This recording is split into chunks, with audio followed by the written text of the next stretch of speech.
பார்க்குறது வெள்ளை வடை. இது உளுந்தம்பருப்பும் வெல்லமும் வச்சு செய்கிறது. ரொம்ப நம்ம பாரம்பரிய ஸ்வீட்டு தான்.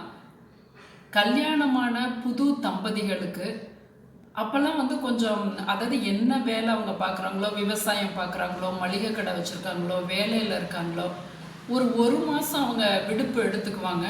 சொந்தக்காரங்க வீட்டுக்கெல்லாம், பெண் வீட்டு அந்த முதல் வரிசையில் இருக்கக்கூடிய அந்த உறவினர்கள் வீட்டுக்கு போகும் பொழுது இந்த வெள்ளை வடை நல்ல, அதுவும் வீட்டில் பெரியவங்க இருக்கிற வீடுகளில் கண்டிப்பாக அந்த புதுமண தம்பதிகளுக்கு இந்த வெள்ளை வடை வைக்கிறது வழக்கம். இது நம்மளோட ஆர்த்தன்டிக்கான நம்மளோட பாரம்பரியத்தில் இருந்தது தான்.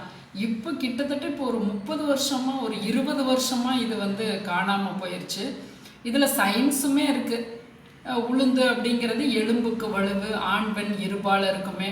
அது குழந்தை பிறப்புக்கு கூட ஒரு சௌகரியமான அந்த ஒரு புரோட்டீன் ரிச்சான அந்த வெல்லமும் அயனும் சேரும்போது அது ரொம்ப அற்புதமாக நம்மளோட பூமி அது போலெல்லாம் நமக்கு உணவுகள் கொடுத்துருக்கு பாருங்கள். ஒன்றும் நம்ம பார்க்கும்போது அவ்வளவு வியப்பாக இருக்குது. நீங்கள் எளிமையாக அந்த காலத்தில் செய்கிறதெல்லாம் ஃப்ரிட்ஜு கிடையாது.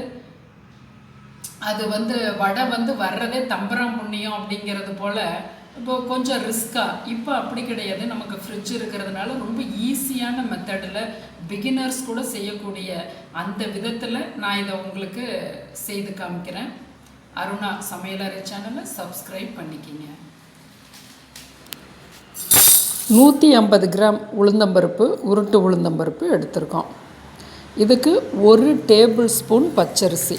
அப்போ நீங்கள் அதிகமாக சேர்க்கும்போது பச்சரிசியை அதிகமாக சேர்த்துக்கோங்க.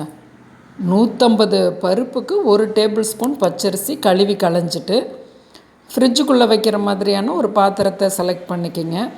இதில் தண்ணியை ஊற்றி 1 மணி நேரம் ஃப்ரிட்ஜுள்ள ஸ்டோர் பண்ணிடுங்க. இப்போ 1 மணி நேரம் கழித்து எடுக்கிறோம். கிட்டத்தட்ட நீங்கள் 2 மணி நேரம் கூட நீங்கள் வச்சுக்கலாம், தப்பு இல்லை. ஆனால் 1 மணி நேரம் குறைஞ்சபட்சம். அந்த தண்ணீரை வச்சுட்டு ஒரு அரைச்சி பார்க்குறோம். வெறும் பருப்பை மட்டும் போட்டு இப்படி கொஞ்சம் கெட்டியாக இருக்குது. நம்ம அரிசி எடுத்தோம் இல்லையா, அந்த டேபிள் ஸ்பூன்லேயே 1 டேபிள் ஸ்பூன் தண்ணி போடுறோம். இப்போ ஒரு அரைவாசி மசிஞ்சிருக்கு. திரும்ப 1 டேபிள் ஸ்பூன். 150 உளுந்துக்கு 2 டேபிள் ஸ்பூன் தண்ணி, அந்த ஜில் தண்ணி. இப்போ பாருங்கள், கொஞ்சம்தான் குறைன இருக்கும். ஒரு 60% மசிஞ்சு வந்திருக்கு பருப்பும் அரிசியும். 3/4 பங்கு வெல்லம். நீங்கள் கிரைண்டரில் போடுறதுனாலும் நிறையா போட்டிங்கன்னாலும் இதே சிஸ்டம் தான். எண்ணெயை காய வச்சுட்டு வெல்லம் போட்டதுக்கப்புறம் எப்படி அரைக்கணும்னு பாருங்கள்.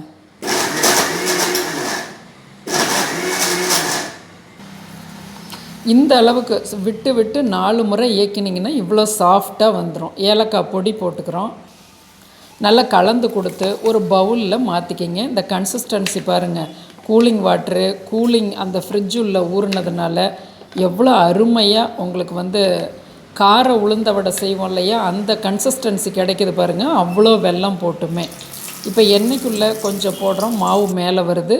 20% அனலில் இருக்குது எண்ணெய். தண்ணியை தொட்டுக்கிறோம். அப்படி ஓரமாக எடுக்கிறோம். சும்மா லைட்டாக அப்படி அந்த கட்டை விரலில் ஒரு அமுத்தி அப்படி நல்லா அதை தானாக கலண்டு விழும். ஒவ்வொரு முறையும் தண்ணியை தொட்டுக்கிறோம், ஓரமாக எடுக்கிறோம். அப்படியே உடனே அப்படி ஒரு ஓட்டை போட்டு அவ்வளோதான்.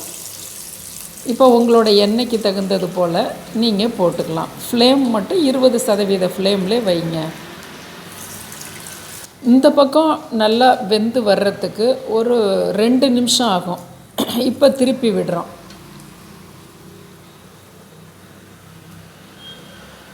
பாருங்கள், அந்த கார உளுந்த வடை போலவே எப்படி உப்பலாக இருக்குது பாருங்கள்.